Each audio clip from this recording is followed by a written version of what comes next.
நண்பர்களே, இந்த ஒரு நாளா நேற்று இரவுல இருந்தே கடுமையான விமர்சனத்திற்கு உள்ளாயிருக்கிற மகாவிஷ்ணு இன்றைக்கு தலைமறைவு ஆகியிருக்கிறார். போலீஸ் ஓடி தெரு தெருவா தேடுறாங்க. ஆள் அப்ஸ்காண்ட், போன் சுவிட்ச் ஆஃப், எங்க இருக்கிறாப்புலனே தெரியல.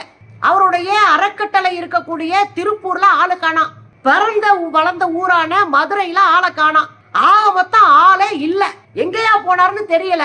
நண்பர்கள்லாம் புடிச்சு இன்னைக்கு போலீஸ் வளைச்சு கட்டி அடிச்சு விசாரிச்சுக்கிட்டு இருக்கிறாங்க. அப்படி என்ன நடந்தது அப்படின்னா, இந்த மகாவிஷ்ணு அப்படின்ற பையன் கொஞ்ச நாளைக்கு முன்னாடி ஸ்டாண்டப் காமெடிலாம் இருந்திருக்கான். மேடையில ஜோக் சொல்லிட்டு இருப்பானுங்கல்ல, அது மாதிரி ஸ்டாண்டப் காமெடி சொல்லிட்டு தெரிஞ்சிருக்கு இந்த பீஸ். அதுல காசு நிறைய வரலையாம். உடனே லேகிய வித்துருக்கு, அதுலயும் பெருசா கல்லா கட்ட முடியல. உடனே ஆன்மீக சொற்பொழிவுன்னு இறங்கிருச்சு. இதுல இறங்கி ஒரு அறக்கட்டளையை தொடங்கி தெரு தெருவா பேசுறதுக்கு ஒரு கூட்டத்தை கேட்க 10,000 ரூபாய் கொடுக்கணுமா. ஒரு கூட்டத்தை கேட்கறதுக்கு 10,000 ரூபாய். அதுல வர்ற காசை வச்சு கொஞ்சம் பேருக்கு அன்னதானம் போடுவான் போல இருக்கு. மிச்ச காசை சுருட்டிக்கிட்டு காரு பங்களான்னு கமுக்கமான ஒரு வாழ்க்கை வாழ்றாப்ல. இதுல என்ன பிரச்சனை அப்படின்னா, மூட நம்பிக்கையிலும் படுமூட நம்பிக்கை போதிக்கிறாப்ல. எங்க சிக்கின இருக்காரு, எங்க மாட்டினாரு அப்படின்னா, நேற்று சொற்பொழிவு நடந்திருக்கு. எங்க நம்ம அசோக் நகர் அங்க இருக்கிற அரசு பெண்கள் மேல்நிலை பள்ளியில ஒரு சொற்பொழிவு. அது இவர் தான் பேசி இருக்கிறாப்ல. அந்த பேச்சு தான் இன்றைக்கு தமிழ்நாட்டையே கொதிப்படைய வைக்கிற பேச்சா இருந்திருக்கு. அப்படி என்னத்தங்க பேசிட்டாரு கொதிக்கிற அளவுக்கு அப்படின்னு நீங்க யோசிக்க கூடும்.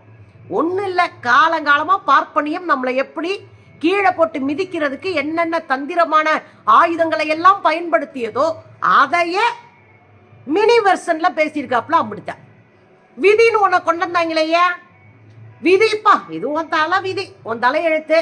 இதை போய் யாருக்கிட்ட சொல்றது, என் தலையெழுத்து, இதை நான் யார்கிட்ட சொல்லி என் கஷ்டம் தீரப்போகுது அப்படின்னு பேச வைக்கிறான் பாரு. அதுதான் பார்ப்பன தந்திரம்.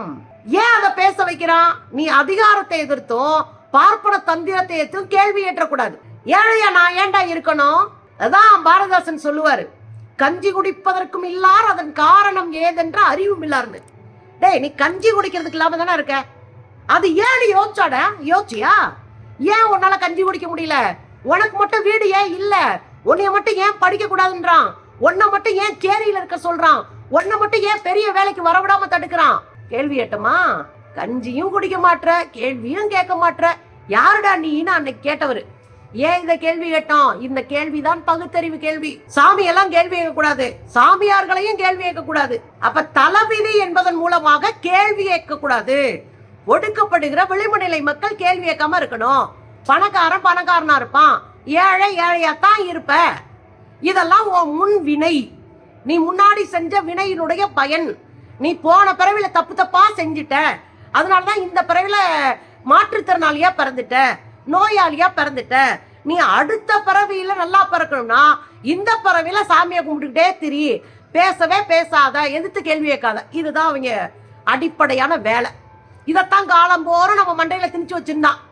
இப்ப என்ன, அதை எதிர்த்து கேள்வி கேட்டவர் தான் பெரியாரு, அதை எதிர்த்து கேள்வி கேட்டவர் தான் சிங்காரவேலர், எதிர்த்து கேள்வி கேட்டவர் தான் புரட்சியாளர் டாக்டர் அம்பேத்கர்.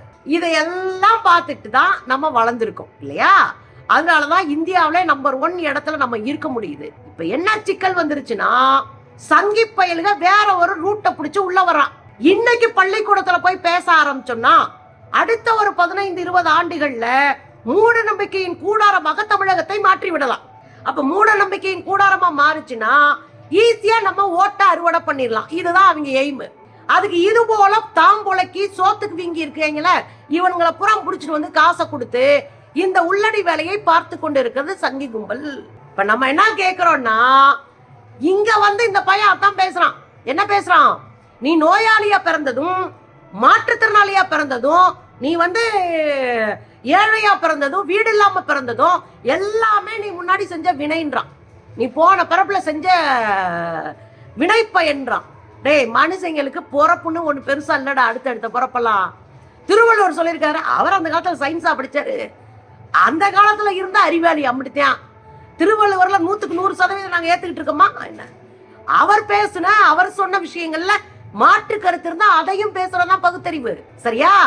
அந்த காலத்துல அவர் நேர்மையா இருந்ததுனால நம்ம அவர் பேச்ச கேக்குறோம். சோ 7 பிறப்பு 8 பிறப்பு எல்லாம் கிடையவே கிடையாது. மனுஷன் செத்தா செத்ததான். அவன் உடம்பு அழியும், அவ்வளவுதான். இதுதான் இயற்கை. இத நம்ம சொல்லித்தரோம் பகுத்தறிவாதிகள். ஆனா ஆன்மீகத்தினுடைய போர்வையில மூட நம்பிக்கைவாதிகள் என்ன சொல்லித்தரான்? நீ ஏழையா இருக்கிற காரணம் ஒருத்தன் உன் சொத்தை பிடிங்கி தின்றது கிடையாது, கடவுள் போட்டது. நாம என்ன சொல்லித்தரோம்?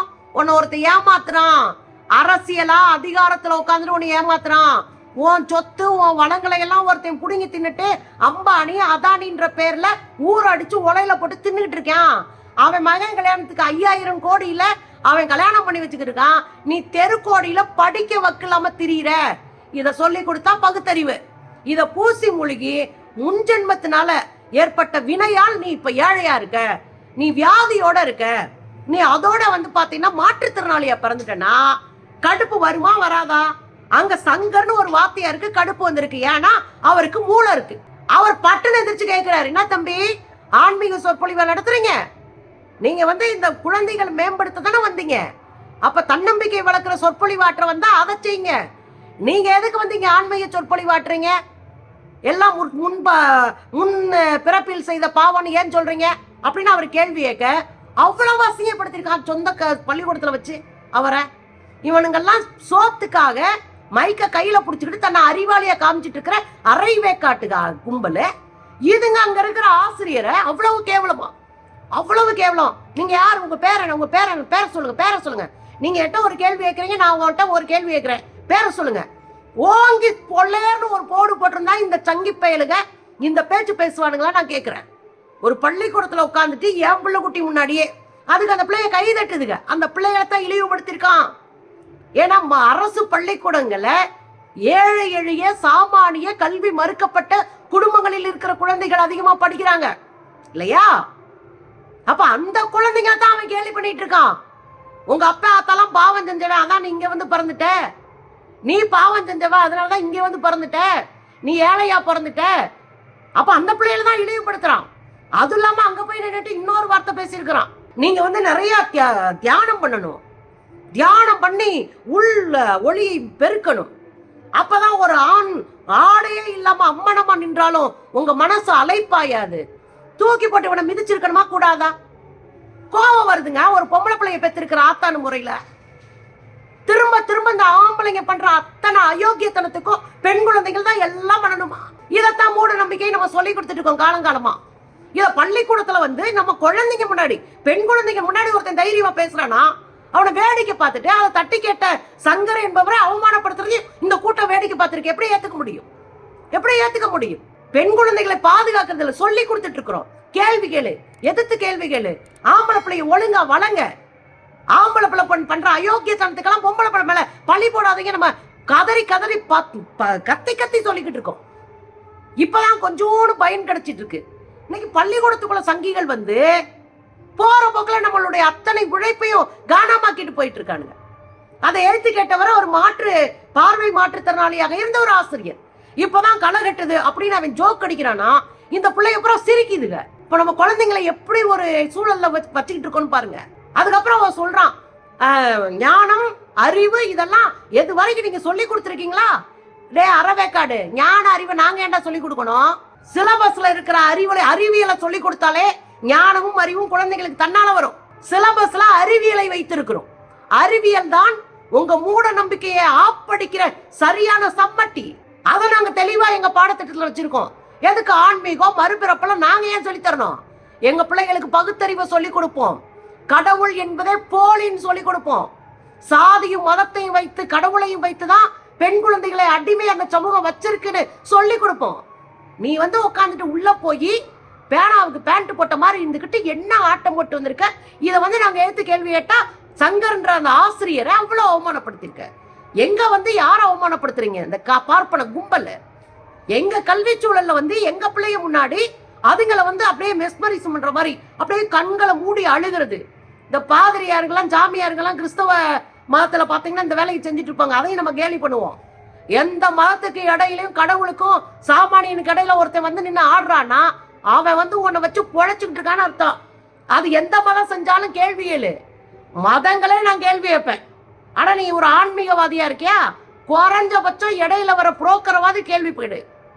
அதைத்தான் நம்ம இப்போதைக்கு சொல்லி கொடுக்க முடியும். அடுத்த கட்டத்துக்கு அப்புறம் பேசி பேசி சரி பண்ணுவோம்.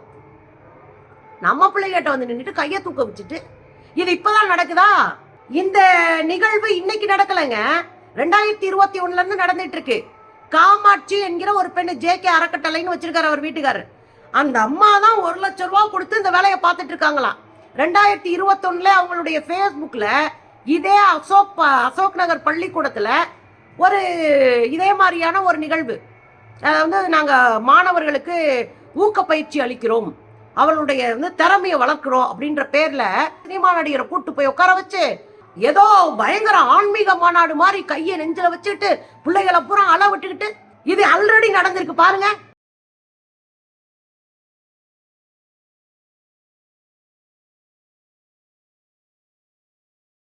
பாத்திரிக்கையில 2021 இது மாதிரி எத்தனை பள்ளிக்கூடத்துல எங்கெங்கெல்லாம் இந்த இழி செயல் நடந்திருக்குன்னு பாக்கணும். நாங்க இந்த குழந்தைங்களுக்கு தன்னம்பிக்கை பேச்ச வளர்க்கிறோன்ற பேர்ல இது மாதிரியான மூட நம்பிக்கையை சொல்ற வேலையெல்லாம் எங்க நடக்குது, எங்கெல்லாம் நடந்திருக்கு அப்படின்னு அரசு கையில முதல்ல எடுக்கணும். 2வது, இன்றைக்கு தமிழ்நாடு முதலமைச்சர் அறிவியல் வழிதான் நம் கல்வி இருக்க வேண்டும் கடுமையா பேசியிருக்கிறார். உடனே கல்வி அமைச்சர் அதே பள்ளிக்கூடத்துல இன்னைக்கு ஆசிரியர் தினத்துக்கு வந்துட்டு கடுமையா பேசியிருக்கிறார். நாள்ல இது ஒட்டுமொத்த விஷயத்தையும் கையில எடுப்போன்னு இருக்கிறாங்க. இந்த பள்ளிக்கூடத்தினுடைய தலைமை ஆசிரியர் இடமாற்றம் செய்யப்பட்டிருக்கிறார். இங்க பக்கத்துல இருக்கிற திருவள்ளூருக்கு மாற்றம் செய்யப்பட்டிருக்கிறார். இதெல்லாம் ஓகே. உள்ள நுழைகிற வரைக்கும் என்ன பண்ணீங்க? எல்லா அமைச்சர்களையும் சந்திச்சிருக்கானே அந்த பையன். இந்த போட்டோ பாருங்க. அப்ப எல்லா அமைச்சர்களையும் எப்படி எளிமையா அந்த பையனால சந்திக்க முடிஞ்சு? 10 வருஷமா தெருவுல நின்று கத்தி இருக்கோங்க. திமுக கூட்டணியில இருந்து பிஜேபி எதுக்கணும்ன்றக்கா களத்துல நின்னவங்க நாங்க. ஆனா நாங்க ஒரு அமைச்சரை சந்திக்கணும்னா அவளை எளிமையா சந்திச்சிட முடியுமா? எப்படி வாய்ப்பு இவர்களுக்கு இவ்வளவு எளிமையா கிடைக்குது? இத்தனை அமைச்சர்களை எப்படி சந்திக்க முடிஞ்சு? அப்ப அமைச்சர்களோடு இருப்பவர்கள் ஏன் அவ்வளவு மெத்தனமா இருக்காங்க? அவன் ஒரு மனு கூட கொடுக்க வந்திருக்கலாம். சும்மா ஒரு பேப்பர்ல மனு மாதிரி எழுதி கொடுத்துட்டு கூட அவன் இன்னும் போட்டோ எடுத்துட்டு போயிருக்கலாம். ஆனா அந்த மனு கொடுக்கறதுக்கு அவரை சந்திக்க அவரால் முடிஞ்சதுன்னா எப்படி? அப்ப உங்க கூட இருக்கிறவன் ஆன்மீகன்ற பேர்ல உங்களை சுத்தி விட்டுட்டு இருக்கானா? இது உங்க அரசியலுக்கே ஆப்பாயிரும். அமைச்சர்கள் ஞாபகம் வச்சுக்கோங்க. நிறைய அமைச்சர்களோட நீங்க போட்டோ எடுத்திருக்க அந்த பையன் எப்படி சாத்தியம்? எப்படி சாத்தியம்? அது கஷ்டப்பட்டு நம்ம ஒரு பெரிய கட்டமைப்பை உருவாக்கிறோம். திராவிட அரசுக்கு எதிராக மொத்தமா ஒரு கூட்டம் நிக்குது. நம்ம ஒத்தையா நின்று அடிச்சு ஓட விட்டுட்டு இருக்கிறோம்.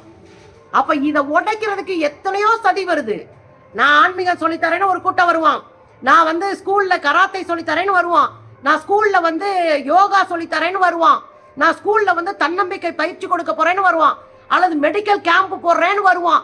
NSS வருவான். எந்த வடிவத்திலும் வருவான். அரசு ரொம்ப கவனமா பள்ளி கல்வியை கையாளணும். அவளுடைய நோக்கம் இன்னைக்கு இல்ல, ஒரு 20 ஆண்டுகள்ல ஆட்சியை பிடிப்பது. மொத்தமா இழந்துட்டு ரோட்ல நிக்க போறோமான்னு கவனமா இருங்க. இது ஒரு பேச்சுன்னு சுருக்க வேண்டாம். இதற்கு பின்னாடி ஒரு பெரிய அரசியல் இருக்கு. ஏத்திட்டு நம்ம அதை பயணிக்கணும்.